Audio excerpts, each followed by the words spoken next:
దేవుని ఆత్మ ఎలాంటిది అంటున్నాడు? జ్ఞానమునకును వివేకములకు ఆధారము.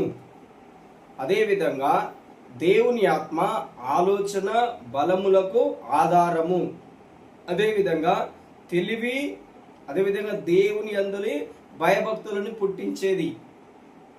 మనము రెగ్యులర్గా మనం చెప్పాలి, ప్రభు ఆత్మ ఇక్కడ అతని మీద నిలిచినన్నది కనుక ప్రతిరోజు నువ్వు చెప్పాలి, ప్రభు ఆత్మ నా మీద నిలిచి ఉన్నది. The spirit of the lord shall rest upon me. Rest, నా మీదనే రెస్ట్, నా మీదనే ప్రభు ఆత్మ ఉన్నది. ప్రభు ఆత్మ ఎక్కడ లేదు, దేవుని యొక్క ఆత్మ ఎక్కడ ఉన్నది?